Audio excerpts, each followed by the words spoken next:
Hello everyone, my name is Victor Escobar, and today I'm going to be giving the presentation entitled Home as the New Host. Is this a hoax?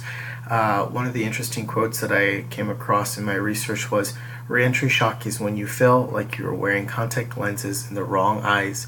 Everything looks almost right." And this was said by Robin Pascoe, author of Homeward Bound.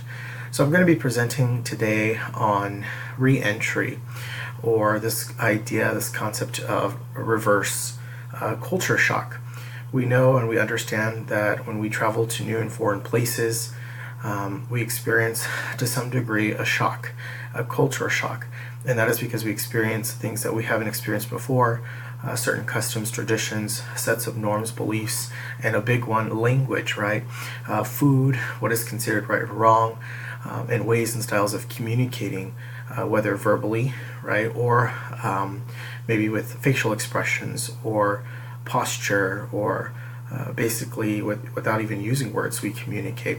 And so we have to learn to be competent, both in the academic setting and in the professional work setting. They're all important, and we establish better relationships with people when we take into consideration and professionally use these tools to communicate with others. Okay, so what is reverse culture shock or re-entry? So it's returning to your home or passport country after you've been in your host country for a set amount of time. It's important to note that the longer you've been out of your home culture, the harder it may be to readapt to your home culture. Okay, the longer you've been outside of your home culture and host culture, it means the more time you've had to adapt and then take on those cultures, those set of norms as your own over time. And so you've imprinted in your mind, or you've taken on, or you've assimilated a lot of your host culture's beliefs, right? So your emotional response to these acknowledged differences is the reverse culture shock you may experience. So this includes behavioral signs that we may notice, like confusion, feelings of depression, inability to adapt socially, feelings of isolation, and frustration are some of the things that you may experience on your return back to home, wherever home is. So what are some examples, real life examples of changes to expect? Maybe it's the use of language or jargon, idioms, right? There's different set of idioms, not just within countries, but even within communities, states, cities. And so these are important to acknowledge, right? Complexity of language. If you're, maybe for example, if you only spoke English and you travel to your host country where English isn't the primary language, you may have grown accustomed to using very simple expressible tones, right? Using facial expressions and using emotions. And maybe you haven't developed your own home language because of that. And so on your return back home, it's readjusting to using complete sentences and reading more complex texts and talking in maybe a more professional manner that's more appropriate for your home culture, and that will take some readjustments. Also sharing or showing of cultural aspects and norms. What might be normal in one country might be kind of bizarre or even funny in your home culture, and so you want to take those into considerations, right? What are some maybe things that you have adapted that may appear funny to people in your home culture? Food adaptations. So on your return home, you might notice that your cravings, right, or your taste buds have changed or adapted to that of your host culture, and those foods may not be accessible, or flavors may not be accessible in your home culture. And so it takes some adapting to the different foods. You may see that you're gaining weight upon your return, maybe because you walked more or you ate healthier foods in your host culture. So these are things that you can expect also. Your politics, right, your views on the home culture. Things can include, or examples can include, sustainability, resources, poverty, wealth, social injustices, ethnocentrism. You might discover or realize the advantages you had in your home culture compared to your host culture because you've visited your host culture and really taken in maybe the political system or the injustices that go on in your host culture, and you see how much you've taken for granted in your home culture. At the same time, you may become upset at your home culture and think that they're ethnocentric. So anger is definitely something that could result on your return back home. Relationships with friends and families can also change on your return. Friends could become more distant. Many things could have changed while you were gone. Marriages, babies being born, divorces, both positive and negative aspects of your friendships and your family could have changed. And so it does take some adapting and getting used to on your return home. This is an important diagram of reentry as an emotional process. So we like to think of your return home as almost like a V or U shape.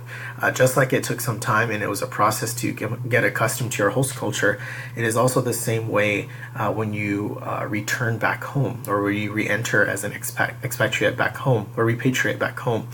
And so it's important, for example, here on these different levels, we see one, everything is new and interesting and exciting when you are going to your host culture. The differences then become a little bit frustrating. And those frustrations set in at 2 and 3. You may be experiencing homesickness and depression and helplessness because you're not used to the language or the customs. 4, you begin to work your way through cultural shock and begin to adapt to your host country. And 5, you see your host country as your new home. In the same way, maybe to a lesser degree as showing here on the visual, but still in the same process you experience it again on your return home. So you're excited about returning home, right? And then you may feel frustrated or angry or lonely because friends and family don't understand what you've experienced, what you've learned in your host culture. And then you learn to readjust to life at home.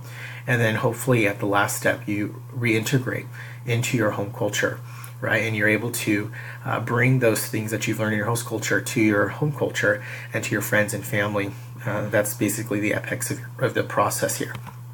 So we call it the U-shaped explained. These are the stages, general stages: disengagement, initial euphoria, irritability and hostility, readjustment, and adaptation. Okay, and again, these steps here defined on our curve, okay, or V-shaped or U-shaped curve. It's important to realize that you have an idealized view of home when you return. Your expectation of total familiarity, right, that nothing at home has changed while you've been away in the country of your choice, is a false belief, right? I mean, it's a true belief, but it's false in terms of reality. So you will notice a discrepancy between your idealized view and what really is happening. Things have changed, and it's important that you do realize these things. It's important that we have a visual here to explain what's happening, just like in your host culture, right? In the iceberg here, the iceberg concept of culture, we understand at the very top what's visible above the surface includes those things that are more, we can say, explicit in nature, right? In terms of food, what people wear. These are things that can be easily seen outwardly, right? And only 10%, okay, is visible in terms of the culture of people, and so we call that explicit culture. And we see here below the water, what's not visible is 90%, so implicit.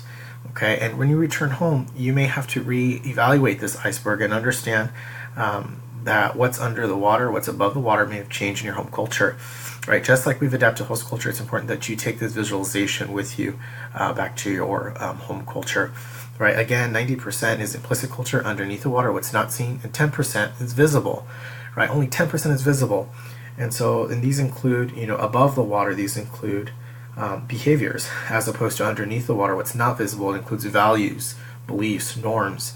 These things must be explained, and they're better understood with more time in the country. Okay. Why do I feel different from them? Upon your return, you may feel that you have maybe matured quite quickly compared to your classmates in terms of knowledge, right? Your experiences in different countries and your awareness, even your relationships to adults. However, you may also realize that you have some delayed adolescence. So it's kind of an interesting situation here, right? But I want to tell you it's not a hoax. You may lag behind in terms of emotional psychological development. Examples could be your personal identity, building strong relationships, decision making, and independence. These are just some of the aspects where you may be delayed in. However, because you have higher maturity in terms of your knowledge and awareness, you have a lot of information to share to others. It's just the emotional psychological part that you may lag behind. It's important to acknowledge this as you make your transition back to your home culture. So you definitely want to work with people to build these capacities to define who you are as a third culture person, okay? So it is important that you do realize you do have a culture. Make sure you build your raft before you leave your home culture, and this will make adapting back again, or basically experiencing the reverse culture or readapting again to your home culture a lot easier. So the raft involves reconciliation, affirmation, saying your farewells, and thinking positively about your destination. Making sure that you ask for forgiveness, right? Closure is important. Affirmation is gratitude to the relationships that you have built in your host culture. Saying your farewells, and then also thinking positively about where you're going, and that could be home, right? Other points to keep in mind, make sure that you flip that iceberg, right? It's important that you expose what's underneath the water, not just in your host culture, but also your home culture, right? Using those same tactics to understand things like pop, food, politics, relationships are all important. Do not reject your home or your passport culture, right? And you are not disloyal to your host culture, okay? And you will not lose your identity. These are all important points to keep in mind when you do go back home. Okay. Again, I hope this is helpful. There are links on my website that will assist you in your journey, whether you're going to a new host culture or whether you're coming back home. All right. Thank you very much. Bye-bye.